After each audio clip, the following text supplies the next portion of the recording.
with us today. Firstly, all the way from Yogyakarta, Ismail Basbev. Thank you.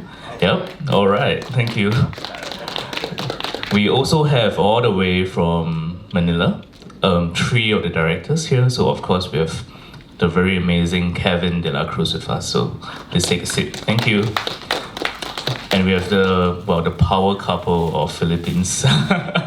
So we have Shireen Sino and John Torres with us. So we'll just have a little chat and I'll let Gertjan take it over.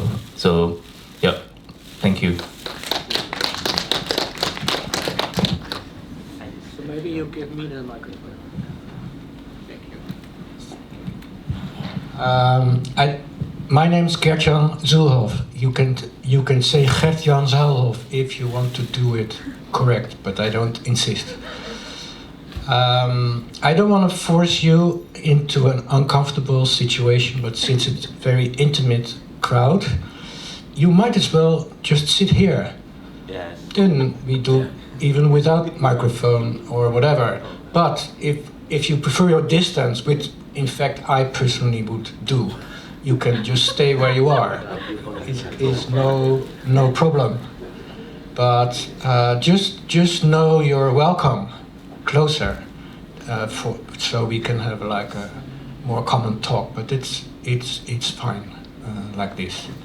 Just wanted to point out that it's nice you're here. They only laugh on you and not moving us. Right?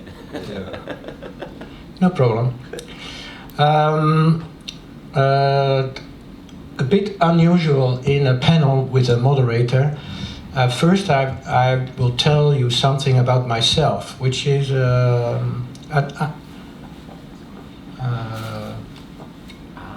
I know it's all about the filmmakers, that's why they get the bigger part. But I just want to tell you a little bit about this program and myself, because it's very connected. It's a kind of personal choice, the program. I think I could be described as somebody who knows something about Southeast Asian cinema, but that came a bit late in life for me. I was late in life. Yeah. I was like your age when I started. Yeah. So I was a programmer, all right, for the Rotterdam Film Festival, but I was traveling like European countries and like North America to find movies. Only at some point in the history of this festival, when a director left the festival who was responsible for Asian cinema, and I thought it was a nice moment for a change. There was this opening. I stepped into the opening without, in fact, knowing what would happen. I'd only been to Japan once, never to Southeast Asia, and I suggest in this festival kind of poker game playing, I will make a big program on Southeast Asia without ever being there. Just had a notion. My only thing was that I knew there were not many programmers working in Southeast Asia. The movies were not shown in the big European festivals at that time. So for this program, I traveled like all the 10 countries, except for Myanmar, since there was like military regime at the time, for the first time, which was very nice travel, because I came there almost like a tourist, like for the first time, being amazed by what was going on. I was also very much welcomed, because when I got off the plane in Manila, they hadn't seen an international programmer in a very long time. So, and in other countries like Malaysia, never ever an international programmer had shown up. Now I'm speaking about like 15 years ago. Now the situation is quite different at the moment.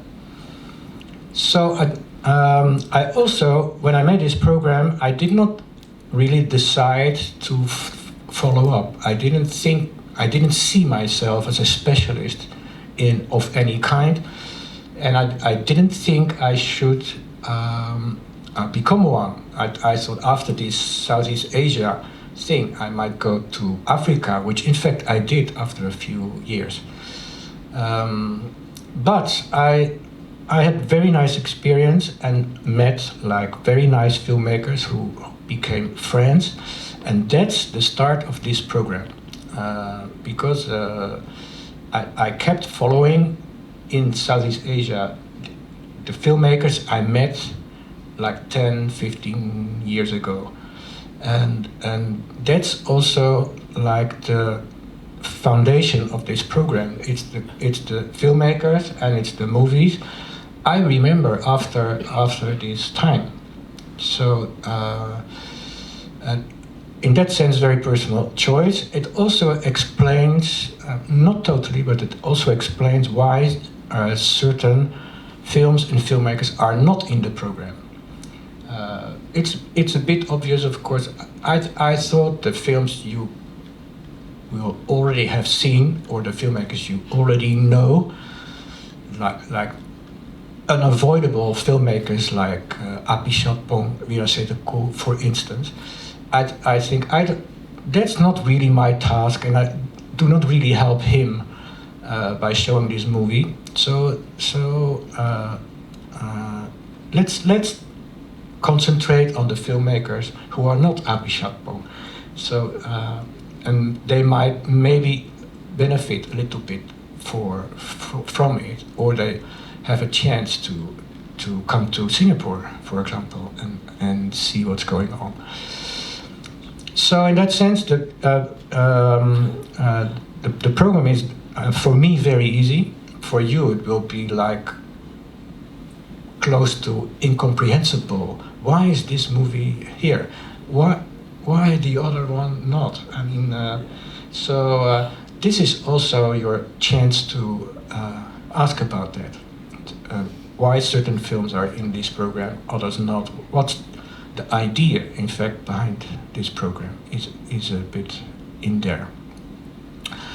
So, and later I will tell you a bit more, but since we have time, we can come back on this. Since we have like a order by chance, I will just follow this order and first talk with Ismail. I will introduce Ismail a bit. Ismail is not like the usual filmmaker. In fact, he's a programmer like me. That's also, in a way, how I met him. He has been programming the Yogyakarta Festival for how many years? 8 years. 8 years, no less. The whole reputation of Yogyakarta is Ismail.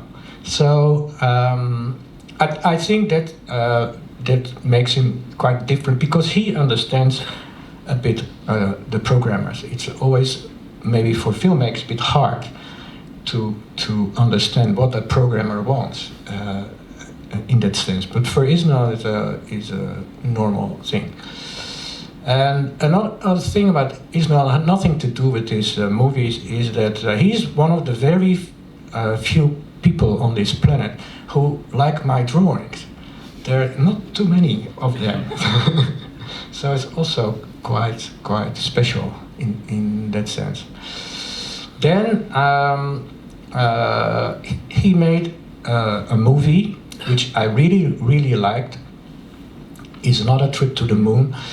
In fact, it's a kind of a film I was always waiting for when I traveled in Southeast Asia. I always hoped to find a movie that was like that, because it's like very original, kind of fantasy, very cleverly made with low budget, playing with the idea of low budget, in fact, and also has a lot of elements of like old Indonesian folklore in it.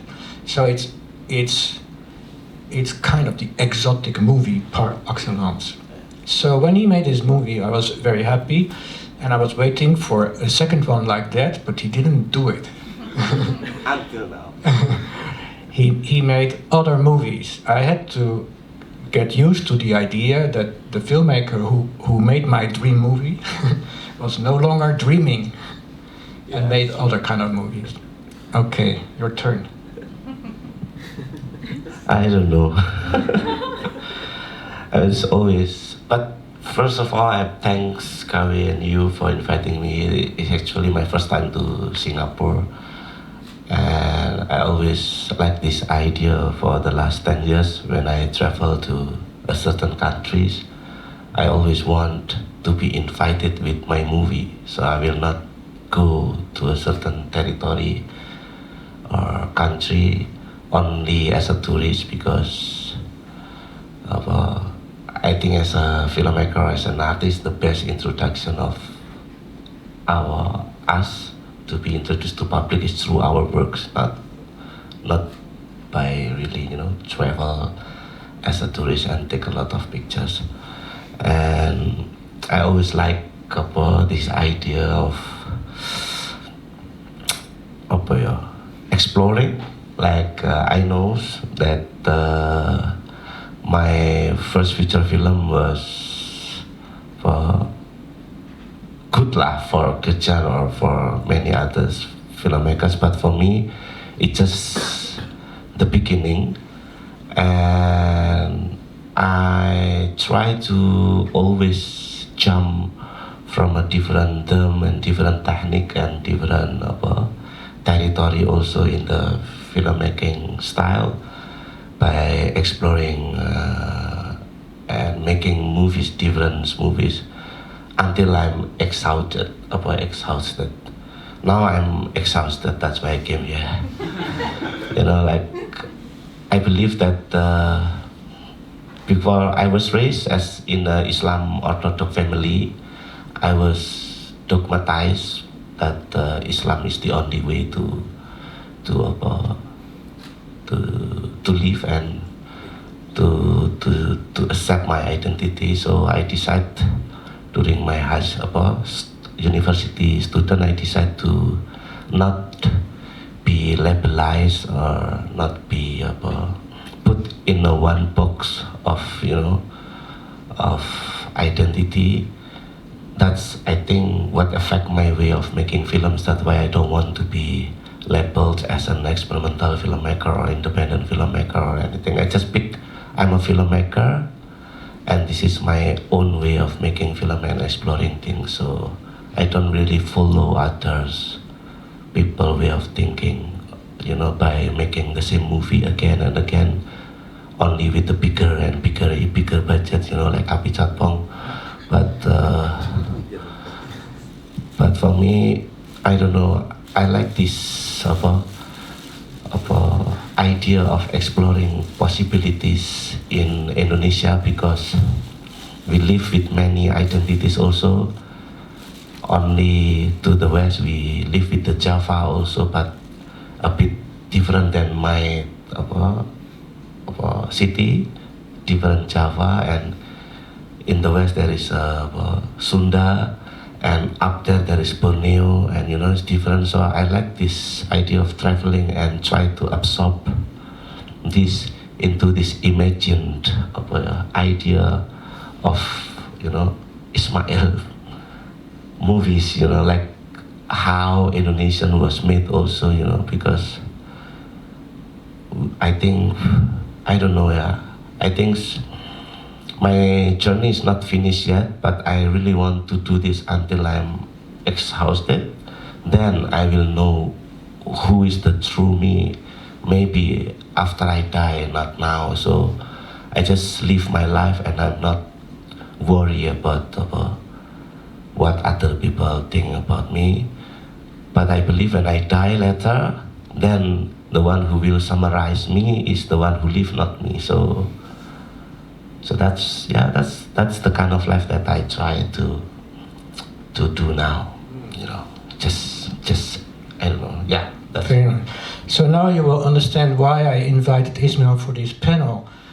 The guy can talk. I mean, so nice. Yeah. So I guess you have more to say also because maybe from your perspective as a programmer, but first we move on to the next filmmaker. Kevin is a quite special filmmaker, and the films are much more exuberant than his dress even. So just to prepare you for something. Funnily enough, when I started researching Southeast Asia, he was the very first filmmaker I found, because he was the only one who had his own website, and you could actually play clips or complete movies from this website. So when I was still in Amsterdam and hadn't seen like anything, I was already becoming like expert on Kevin's film, because I was the one who had seen all of them there. Because you could think that when you explore a country and you would first meet like the well-known filmmakers before you come to the more special or experimental ones, but in this case it was he understood like as the very first, at least in Philippines, that you should be there in internet and show your work. So that's one of the things. So before I met him, I kind of knew him, and yeah. So that's one thing. Kevin, please tell us a story.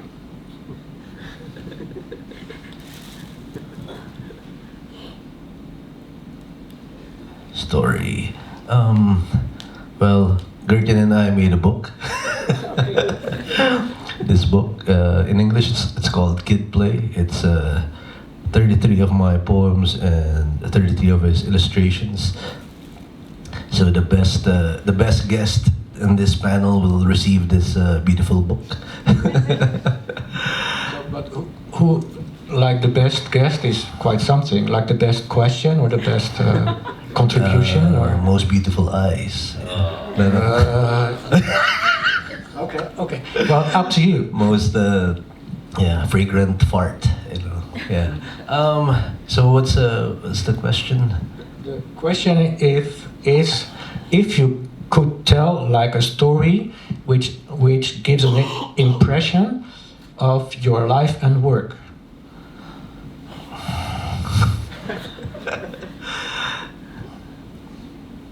Ano bang okay na? You can start at the end or at the beginning. You can tell. You can tell when you get the idea to make a movie, or you can tell about your last movie and which direction it will go. I mean, I like Ismail's mentioning he doesn't want to be boxed. He wants to explore. That's also what I've been doing. I like this concept of the box for the longest time, because people tend to confine you, define you, label you, and in all that I do, and from my poetry, my music, my films, I try to explore different genres, different styles, different themes. Also to make it not boring for myself as the creator, so I experiment, do things differently, try things that I don't know yet.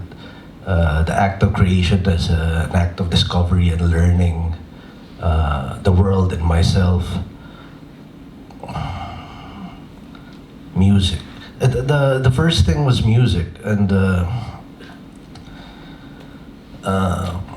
I was one of those kids, forced by my parents to study music, and I didn't really like it. My teacher was saying, "You're a talented young kid, you should practice." Of course, I thought it was all bullshit, and he said it to all his students. Then at one point, I got the music bug. I think I was envious of a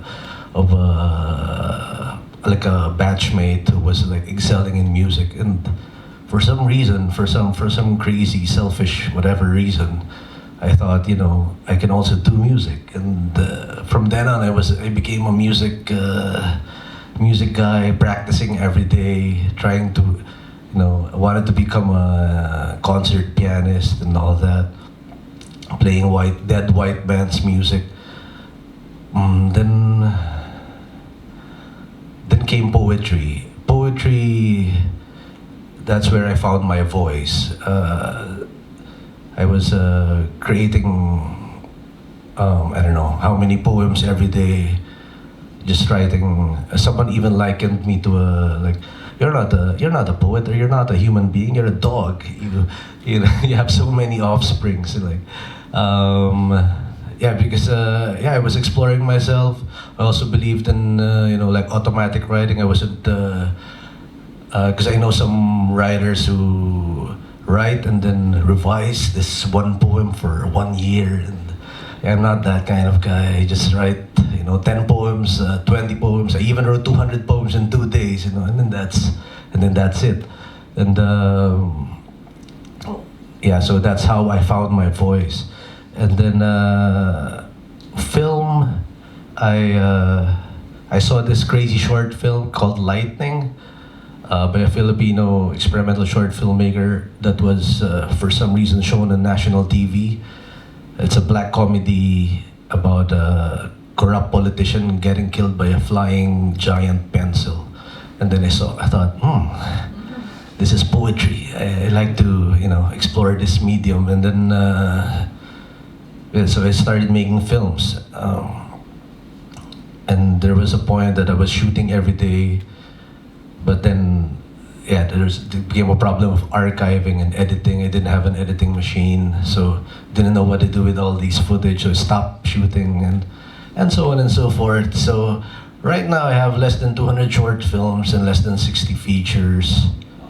The last one we shot last January. It's in collaboration with this old German guy, Alexander Kluge. It's about the Orpheus myth. It's basically a jam. The actress from Germany, Lilith Stangenberg, went to Manila for a week, and the whole thing, the pre-production, the shoot, was just done while she was touring the Philippines. and then of course we tried to make sense out afterwards in post-production. So hopefully that will come out next year. It's called Orphea, or Love is a Dog from Hell, and so on and so forth. Thank you. I forgot to say, but we don't have to wait for questions until the end of this panel, because by now you will realize there will not be an end to this panel. I mean, at some point we will stop, but this is a deliberately unstructured panel to reflect the program. So, but if you already have a question, you don't have to keep it in your head until the end. You can just intervene and ask a question. I'm not forcing you yet to ask a question. That's a thing that comes later. Yeah. Shireen. Shireen, her movie was the first one I selected for this program, because I very much liked her to be in an earlier version of this program I made in Taipei. Then, for some strange reason, like maybe sales agent reasons or whatever, I couldn't show it. I regretted it, because I think it's the kind of movie that really fits in this program. So now it's here. It also gave me an argument to show an older film by her, The Big Boy, which is a movie very dear to me. Maybe at some point I thought I'm the only one who really likes this movie. But which is not true, but it doesn't matter. It fits nicely in this program, I think, and also explains again a little bit how I worked on this program. Because for you, of course, the reason that I couldn't show it in Taipei is no good reason to show it here. But for me, was important because I like the argument to show the big boy. That's how it works.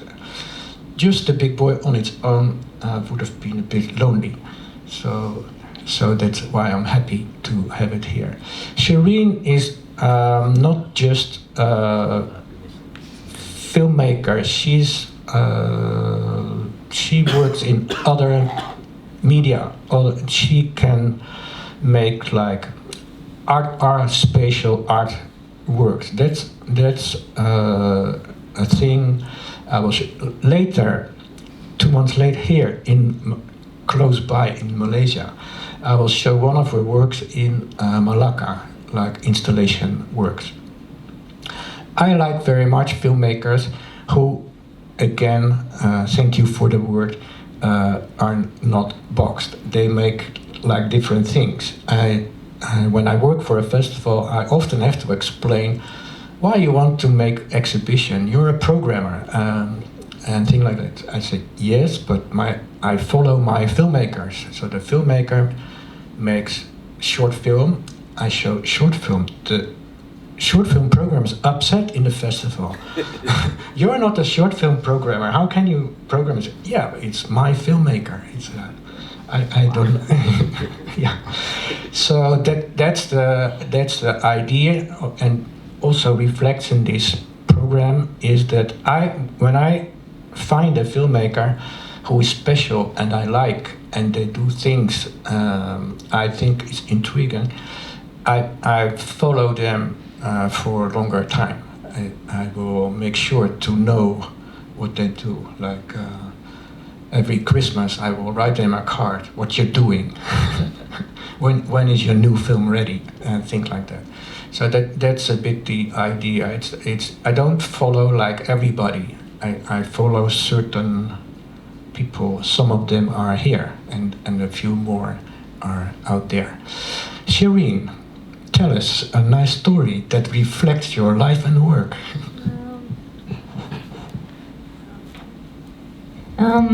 I can relate a lot to you, Gertjan, because I was also an outsider in Manila. I arrived in 2008, and I'm Filipino, but I grew up in Japan. So, and then I spent some time in North America, and it was in college that I kind of became aware of film as a powerful thing. And for me, I really resonated. Having sort of spent my childhood in many places, I felt I wanted to do something with film, but I didn't want to make films at first. I just wanted to program films, actually, and write about films. I wanted to go back to Japan and show Filipino films that wouldn't usually be seen. It was at the time it was a lot of very stereotypical stuff on TV and even in the film festivals in Japan. And then I heard a lot about the scene of Flav and Kevin and John and Raya, and I wanted to show their works in Japan. But in the end, I ended up moving there. I really felt the energy was really infectious, and they also made it look very easy to do what they do, and I wanted to do the same. So ended up moving there, and finding myself, I guess, through filmmaking, and also a little bit, as you said, other kinds of stuff, a little bit of curating now as well, and some exhibitions. But also, it's interesting. The film that you're showing by John was a really personal film for me, because it's a film about his family, and for me, family was always kind of the starting point for everything, and it really I feel there's so much that has to be unpacked in the Philippines to do with family, because there's always a lot of packing and unpacking going on. There's a lot of migration, and it's complicated, and I think it has to be sort of unpacked, and yes, I'm excited that that our films will be shown. That favorite film of mine by John, and yeah.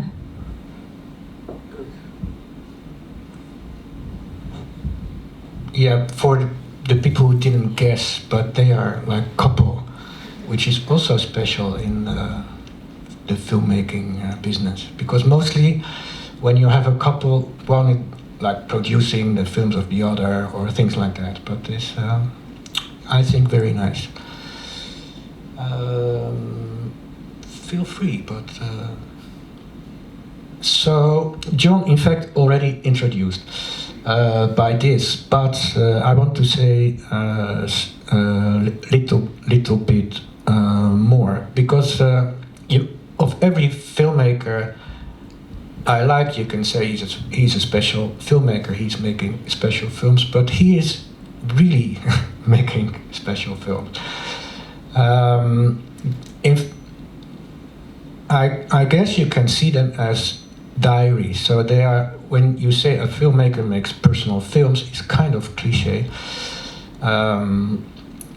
His films are personal in the way like diary. It becomes, this is just to provoke you to tell a nice story, that it becomes like almost uncomfortable. I'm like in his rooms. I'm seeing his relationships.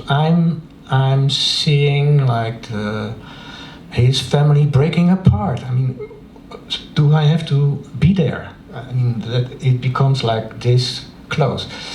I know very, very few filmmakers who make their movies like that. There are maybe one or two in the world who like really filmed and exposed their own life in a movie. So also quite kind of a courageous kind of filmmaking, I think.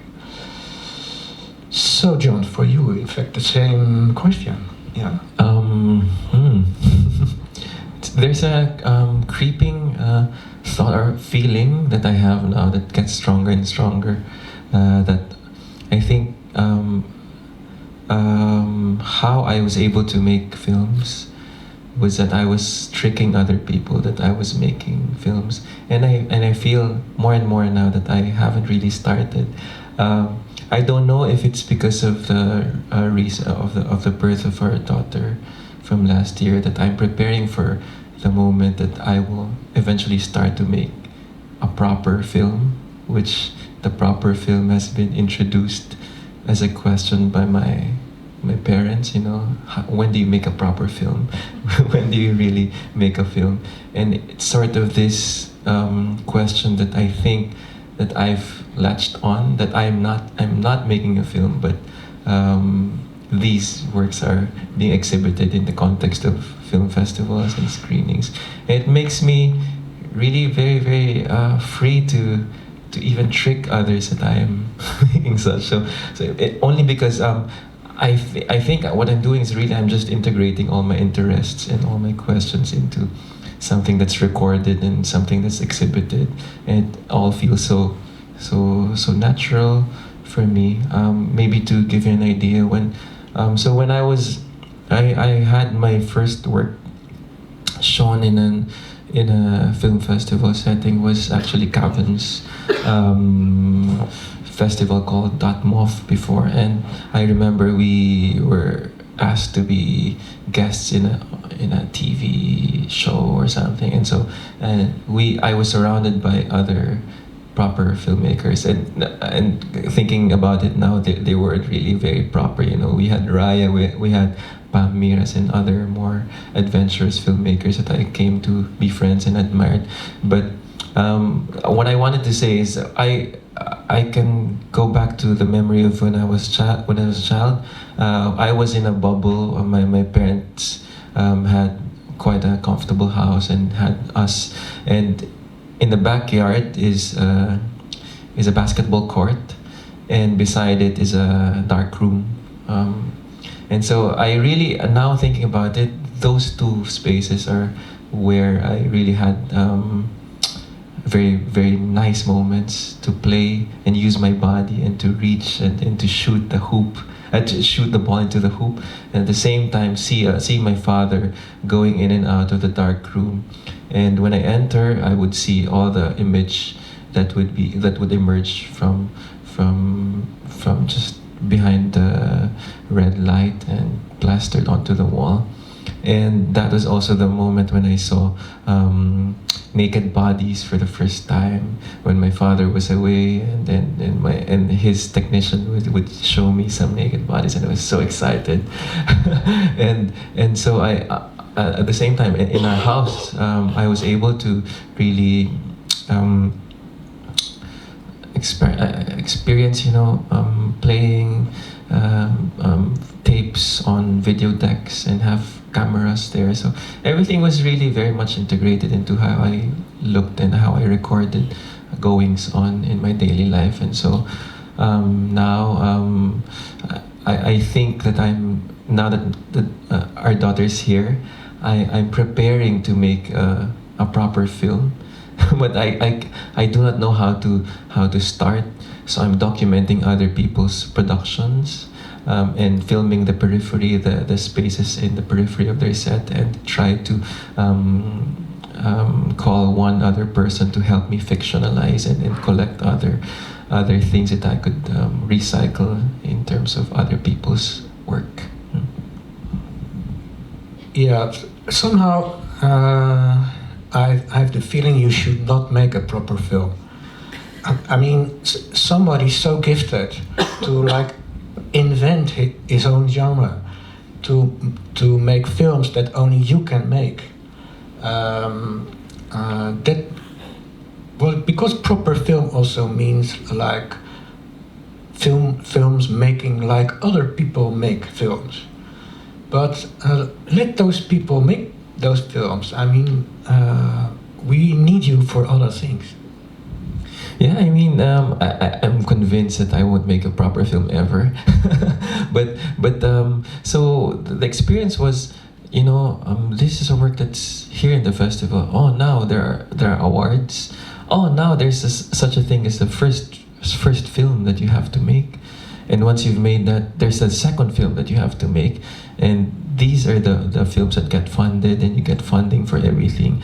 You somehow get to hear all these things, what a proper festival film is, and it's up to it's since this talk is about maybe what we don't really talk about, in terms of films. This is one of the things that I have heard, and I have pressured me into doing things, and somehow I've never heeded those things. But now that I have a daughter, I mean, I've enrolled in like a script writing workshop to maybe just have a mode of me to just have maybe I'll just make a script for other people, and just they pay me for the script that I'm making, and all these modes that I should have should avail of when being. I'm more concerned now with being a father. so merging all these two things, trying to have things more very practical and have my own artistic direction pursued at the same time, maybe tricking the system in a way. I'm trying to find the balance between those two things mainly. Yeah, I hope it will not eat you, but yeah, that's the problem. Yeah, I think it's a good moment for a question. Everybody told little story.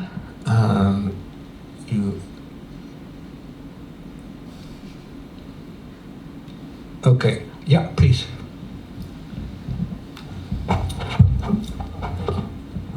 Thank you.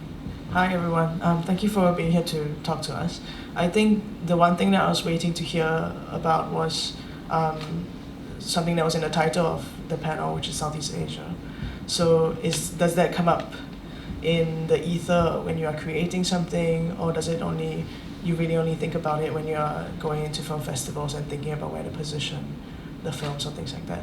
We talked about not being boxed. Is Southeast Asia sort of like a box for you? both in the sense of programming the panel and also as filmmakers in the panel? Thanks. Was that question clear? I'm a bit confused. Where does Southeast Asia come in for you, if it comes in at all, since that's one of the keywords in the title panel? Yeah. Thanks. I'm sorry about that. Yeah, maybe we took it a bit for granted, this Southeast Asia thing. Now you say so, I can agree. Maybe because they are all from Southeast Asia, and I do this kind of programming. Maybe we should say something about that. Yeah, is clear. Well, in my opinion, Southeast Asia doesn't exist. It's a kind of political construction. It's like a economic trade agreement between like 10 countries. Some of them very different from the other. So there are like obvious reasons why, let's say, Bangladesh is not in and Myanmar is in, but if you look in culture partly and filmmaking,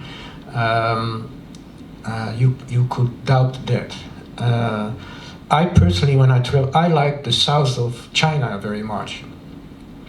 I have friends there. Whenever there is occasion, I travel to the south of China, which has very much the atmosphere of Southeast Asia, but not like Singapore, but like maybe like Vietnam was like 25 years ago or something, like less developed in that sense. So culturally, you could argue that the south of China belongs to this kind of Southeast Asia because it's the same way of living, culture, like in Myanmar, like part of the population, they live on both sides of the border. So that's all that. But within this let's say, convention, you could say there is something like Southeast Asia because it works as a construction, because you have this political unity in it. They're all festival get funding because they show Southeast Asian films. It makes it move a bit like that. So so even for me, when I started doing research in Southeast Asia, maybe one of the reasons I did it, there was like another programmer in my festival. He was doing China, so I couldn't go there. And like I said before, there was a kind of a blank area from the point of view of European film festivals, that they wouldn't send programmers there. They wouldn't send a programmer to Laos. I mean, I went to Laos 15 years ago. They thought I was crazy.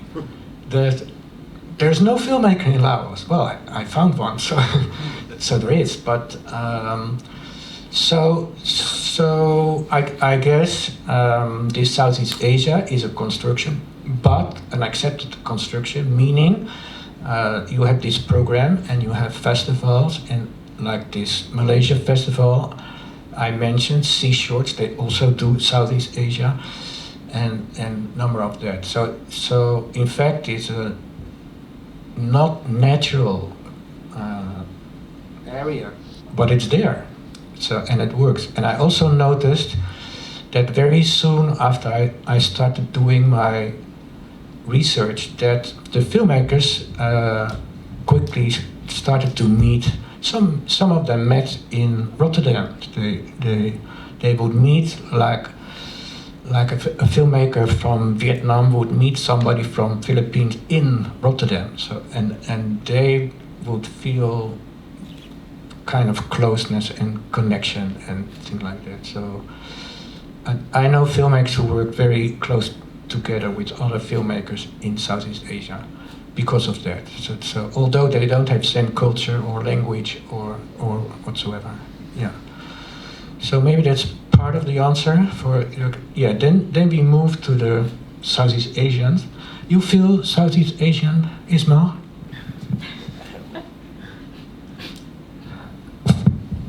I don't know. Yeah. I mean, maybe not. Yeah. Maybe not. But that's what I like from art and film. You know, just because we like to watch film, for example, or sometime making ones, we have our own connection, you know, with people. Because so I think I'm more like the citizens of art rather than the citizen of Southeast Asian, you know, or Islam. It's more like a transnational idea like Islam, you know, because with I found it very similar, yeah, between Islam, film, and communism. It's like it's a religion that you can follow and be and for I don't know, yeah, live with, you know, live with it. Like I teach my son. I have 2 sons now. I teach my son how to do prayer in Islamic way. I never do that, but since I now have a son, for example, I need to pretend that I do that, you know, just to make him easier to connect with my big family. So when my father asks, okay, let's go to Solat, you know, he knows how to do it, you know.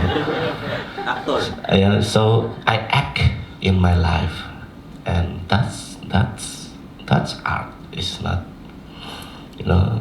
So I don't really see it more in the geopolitical ways, like, you know, with the geographies and political territories or borders. I see that if we talk about way of living, we see it maybe as long as you can connect with more people other than you. That's what film and art for me, rather than, you know, even though I'm surprised with Singapore, you know, it's I don't know, it's bizarre. It's, you know, like when I told Gertjan and Van yesterday, this is my first time, and I don't know, the city is like, I don't know, it's weird. It's so big, but it's also small. You can see everything. It's like a mix of everything, but, you know, I think it can happen because all Singaporean citizens commit and, you know, agree to do that as a Singaporean. You know, it's more like a political decisions. I think I decided to do that kind of agreement with film and art. You know, like, you know, so I don't really ask people, you know, do they feel Southeast Asian, or, you know, I don't really ask that.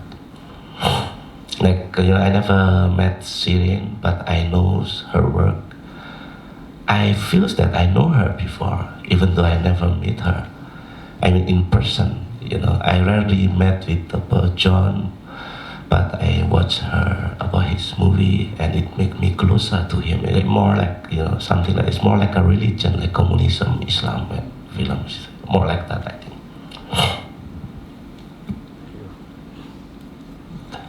Yeah, it's not, for me, it's not a conscious thing. Like Southeast Asia, it's not always in my mind. Of course, there are connections. Maybe it's also like also being Filipino. I mean, I don't think about that like 24/7. I just because when people ask what is a Philippine film or what is it, I mean, the fact that I'm there or a Filipino makes a film makes it a Filipino film, whatever that means or whatever that becomes. And on the other hand, I mean, I believe in this like citizen of the world or citizen of art, or like we're all human beings. I can relate to some European art. I'm not from there, and I can relate to art from another time and not from that time. But maybe what's interesting with this Southeast Asian construct is you are forced to think of yourself in your island, in your town, to be part of this bigger space. Because people tend to be divided, very divided, even in the Philippines. Maybe it's more intense in Indonesia because like we have 7,000 islands, you have 70,000 islands. And yeah, Ismail was saying something last night like about the young Indonesians are able to connect more because of the internet. But before it's impossible. And I think it's the same with the Philippines, the same with Southeast Asia, and the same with the world. Because even like also in languages, like tahanan in Indonesia means prison. Tahanan in Filipino means home. I mean, there's maybe there's some weird connection there, and yeah, even in the languages, like because my wife is from another island in the Philippines, so we speak a different language. But even in her region, there are also classes, like in the sense that it's very tribal. Like the differences of people are more emphasized, and not the similarities. Like, but I can imagine, like I don't speak her language; it's all the same to me, and I can imagine non-Filipinos looking at these 7,000 islands with more than 150 languages. They would not think those languages or those people are different. Like in Balangiga, my film here, it's in another language which I don't speak. Of course, when other non-Filipinos see it, they just, oh, it's Filipino, which it's not. It's not a Philippine language. It's not a Filipino language. Yeah, I mean, what I'm trying to say is, at the end, we're all the same. But yeah, we tend to get stuck in this in our small tribes. So it's even though it's just a construct, it's good to be forced to see our connection and similarities more than our differences.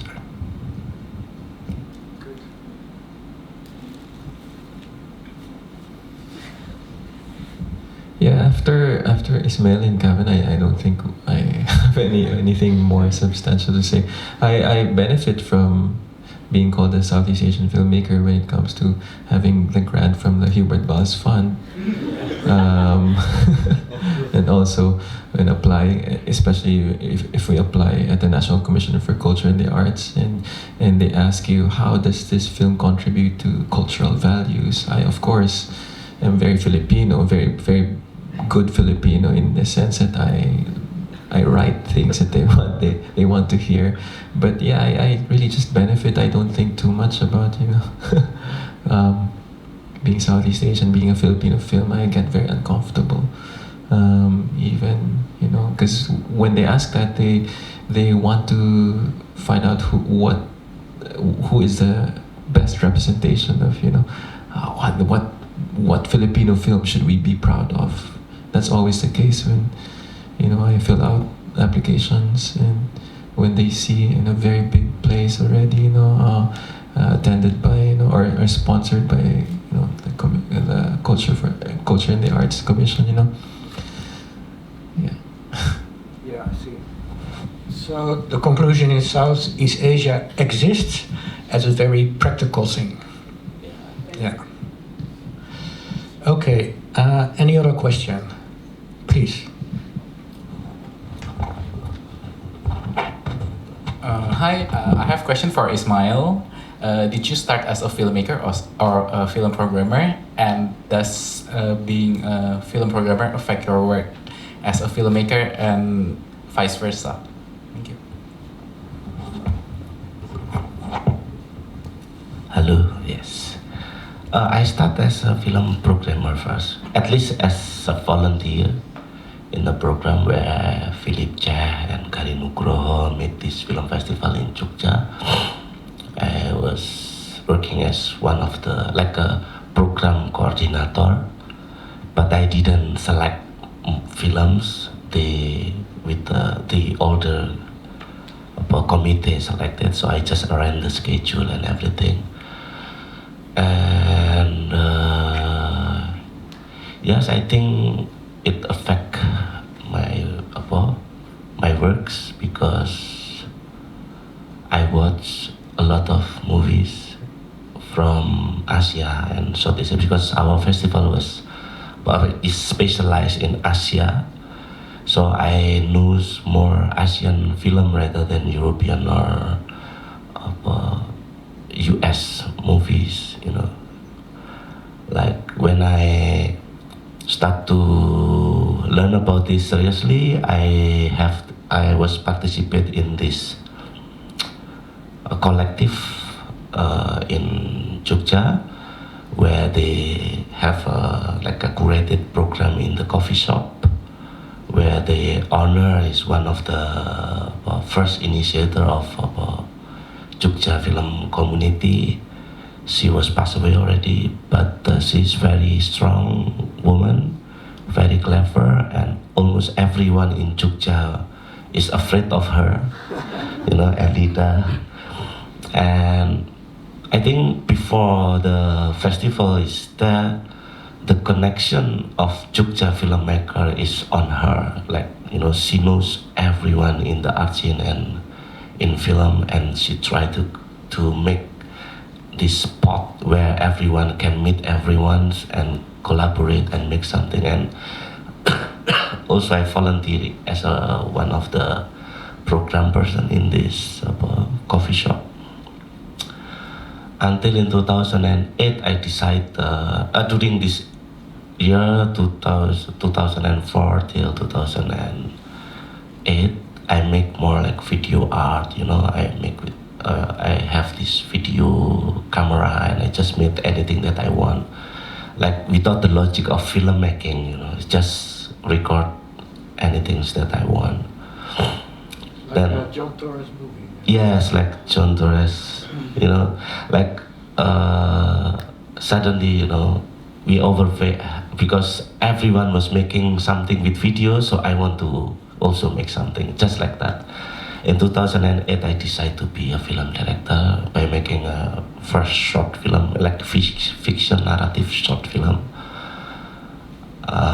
And the second narrative short was selected in Rotterdam. That's what's opening, you know, like the door to international publicity and everything. But the way I see programming really affected my career is when I start to making feature film, because during this time 2008 to 2013 I understand that I can make many short film and travel to film festival and everything, but I never have money.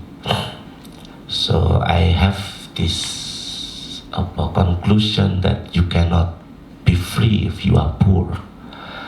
And during ITFA, one of the biggest film festival in Amsterdam, I asked the question to the teacher or mentor in the market when we introduce how to sell movie and everything. I asked the question, can filmmaker like me survive in, you know, by selling a movie like what I made? And he said bluntly, no. You know, like, okay, so maybe if I make this kind of movies too much, I will die in the way, you know, like, you know, because nobody's supporting me, like my family doesn't agree, you know, like everything. So I need to find a way. That's why I decided to make feature film. Okay, maybe I can survive if I make feature film, like, because there is a real market in feature film, right? Turn out I make another trip to the moon and nobody wants the movie, you know, again. So I was travel in film festival and everything, but whenever there is a sales agent asks the movie, and hey, I know your movie is Tiger World Rotterdam, send me the link and everything. Oh yeah, I said it, and no replay. All the time, like, oh, I understand. It's just, I understand that my way of making film, whether it's short or feature film, they don't want it in the market. They just want me to make film that doesn't really disturb them. That's why I decided to make more, like, I don't know, easy access movie. That's why right after Rotterdam, I went back to Indonesia and I shoot this commercial movie. And I used the programmer thinking on doing that because I saw a lot of Islamic religious movie in Indonesia where all of them is glorifying Islam as the only way, blah, blah, blah, blah, blah, blah, blah, blah. So I just see all of the last 10 movies that produced in Indonesia. So I just make the opposite by doing that. I suddenly became one of the biggest film director in Indonesia. Just because of that. That's why, because I create all these film first, Islam, drama, everything, okay. Now I just make the opposite of it. I don't glorify the Islam. I don't make this relation between man and woman, but father and son and everything. I rewrote the script and everything into my way of seeing this film. And it doesn't sell good in Indonesia, but it make my name, like, suddenly people talk about me in Indonesia like one of the big guy. By having that position, now I have money. So I can really, this month I will shoot my third film that I wrote myself by using my company money. 5 years ago I cannot, because if I need to wait for funding and everything, I need to do what John do, like, I lie a bit about how poor I am and everything. I need your help. I don't like it in that position. I have this, I don't know, yeah. I just want, if you want to help me, you need to work, to understand me, not me to understand you, because you are a system that should supporting me, not me begging your support. So because in the last 10 years I applied to many workshops and everything, and they never select me, I realized that maybe they don't want me, so I don't want to lose. So I make this company myself, and I made this foundation, like in Jogja, with our own collective, where we make money from this company and we make art from this others. So we don't want to depend on funding, and even though it's nice to have funding because of the publicity, not because of the money, because the money is always small, but the publicity is good. You look like an important figure, important filmmakers. It helps you connect with bigger audience, wider audience, but it doesn't really affect your movies lah. So that's what I do. So I think it's affect the way I do filmmaking. I don't know, maybe it's too much, I'm sorry. No, it's fine, and since you're a good talker, it's nice to hear. Anybody wants to add something about this money scheme? No? No money talk? No? Okay. I have a question. Yeah. So, no, I just gathered that the panel today, and of course this Gertjan who put everything together, the people that gathered today are, of course, of a certain free spirit. And as we're talking about constructs, about playing with that, I just wanted to ask the filmmakers about playing, because I think all of you like to play with your form, with your content, but all of you are sincere in your works as well. So my question is, what is that one thing that you've always played in your works, in your practice, or what's the next thing you're interested to play with in your next works? Yeah, that's my question. Wow. Since we skipped Shireen, first. The first thing, I kind of go, I start with something that I feel like I can relate to. So I start with something,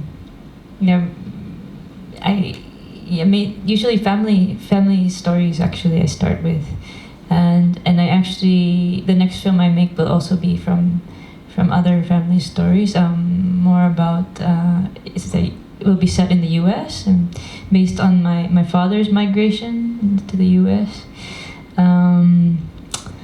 Yeah, I play around with, I guess, daily life. I get a lot of inspiration from daily life. So, but it takes a long time to collect them. So it's just about sort of when I find something that that strikes me, I have to try to capture it somehow. Like if it's writing or writing or photographing something or recording something. So recently I've been recording a lot of sound. Actually, I really like sound, and it started with Big Boy and then also Nervous Translation. But it's something that I really enjoy working with because it's for me it's a little bit less structured for me. The visuality is for me can be very composed. I sometimes I edit myself out visually, and I think with sound I can be a bit more free. So I'm going to continue to play with that. All right. Yeah. Yeah, I really like to play with myself. No, yeah, I mean, aside from, one good thing about these panels is, some things that, I don't think about very much because, my daily life is just taking care of kids and, and driving and watching some films every now and then, reading. So it's good. I like these discussions. Reminds me of some stuff like this concept of the box, and also concept of play. These, I like other words like random and maybe I should write them down. But I like the idea of play very much. That's why this poetic sequence, Kid Play, is about children's games in the Philippines, folk games, but deconstructed according, to my vision of life. And it's. You're going to read one of the poems? No, I'm going to read the epigraph. The child is from Pablo Neruda. The child who doesn't play is not a child, but the man who doesn't play has lost forever the child who lived in him, and he will certainly miss him. Yeah, so like music, like writing, like filmmaking, play is very important. Which means, for example, even if you have a full screenplay, storyboarded, and all that, there should always be an element of having fun. From like the set can be very strict at the same time, but this element of play can just be in your mind or physically tangible, but it should always be there. There should always be a whole where this spirit of playing can seep through. Good, thank you. And another thing, Homo Ludens. This is I forgot the Huizinga, I think is the writer. It's Huizinga. Yeah. Is he Dutch? Yeah. All right. This is also a good book. About basically, not man as erect, man as whatever. It's man as player. And also remember bumping into this. When kids play, it's not like. Yeah, I remember my dad saying, "Laro na nga, nilalaro mo pa," which means.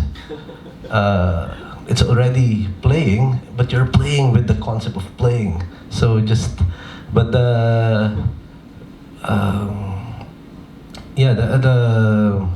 forgot what I said, but but kids are very serious about their playing. They have their own rules. Maybe they break them, but they're very hardcore serious with this play. So playing doesn't mean, lack of focus or lack of whatever. It's actually very intense. Yeah. At home, there's a strong sense of rhythm because so Shireen is breastfeeding our daughter every 3 hours, and that's always my reset button when it comes to being useful at home and being useless at home. And so I try to work off the start and end of the cycle of 3 hours to sometimes go out of the house and have my own space and make work and be back in time for the next cycle when I can be useful again. And that's also my recent interest in trying to expand the frame, trying to expand the screen.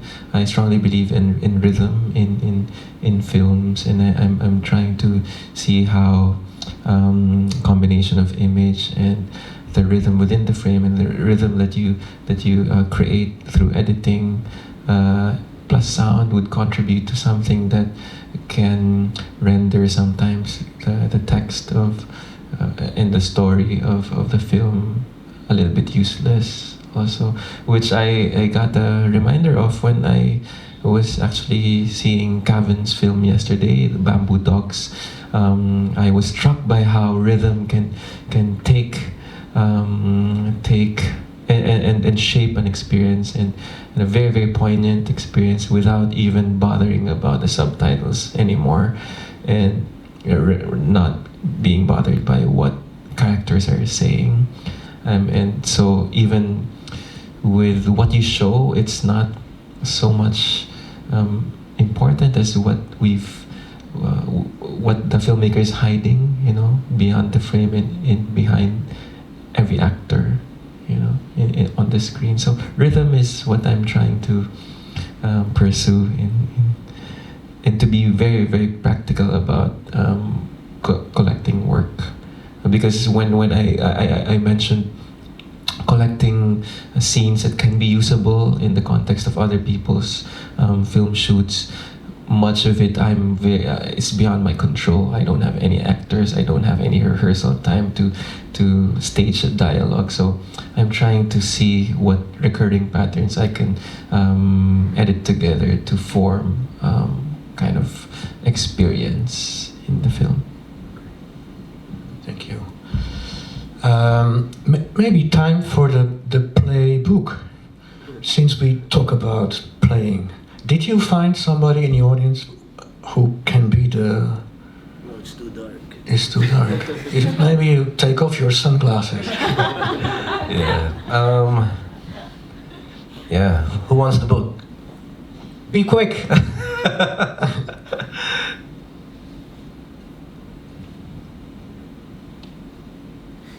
It's true, you can get the book. You're welcome, you're welcome. How are we on time? Are we... Okay, you heard the man. He's the boss, so you have a question? Please, yeah. You had very good question all the time, but maybe this time you speak a bit slower. Oh, sorry. Okay. Yeah. My question is specifically for Kevin. Very long ago, you did a short film called 3 Days of Darkness, I think, something like that. And then after that, you made it into a full-length film. Was already a feature. So I shot 3 Days of Darkness, actually starring our beloved Lisa Dino. It's for those who haven't seen it, it's a lesbian film about the end of days. Because when I was in high school, freshman, there was a big scare about the 3 Days of Darkness. It will be the end of the world on this date, and our homeroom teacher told us about it, and all of my classmates and I were very afraid.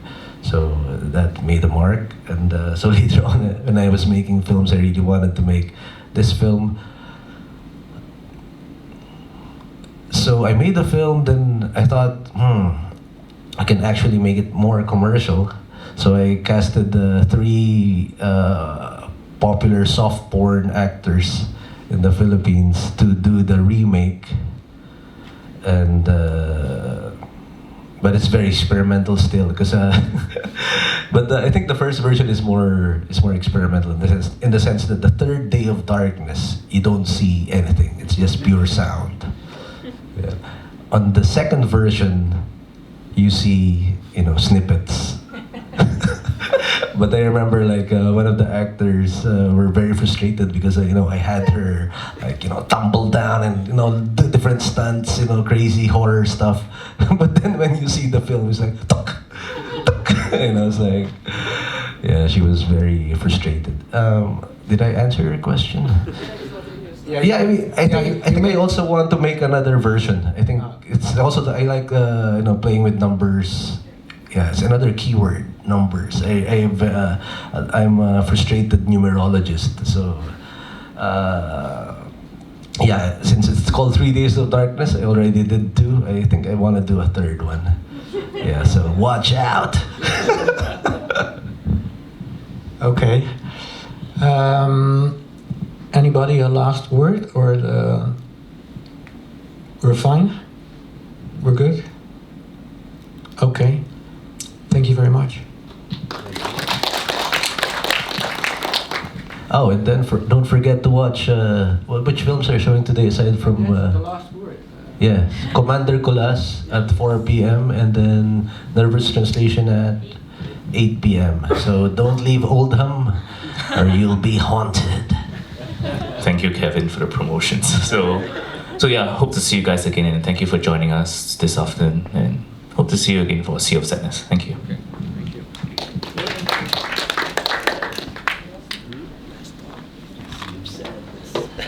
More, and not being bothered by what characters are saying, and so even with what you show, it's not so much important as what what the filmmaker is hiding, you know, beyond the frame and in behind every actor, you know, on the screen. So rhythm is what I'm trying to pursue and to be very, very practical about collecting work, because when I mentioned collecting scenes that can be usable in the context of other people's film shoots, much of it it's beyond my control. I don't have any actors, I don't have any rehearsal time to stage a dialogue, so I'm trying to see what recurring patterns I can edit together to form kind of experience in the film. Thank you. Maybe time for the playbook, since we talk about playing. Did you find somebody in the audience who can be the... No, it's too dark. It's too dark. Maybe you take off your sunglasses. Yeah. Yeah. Who wants the book? Be quick.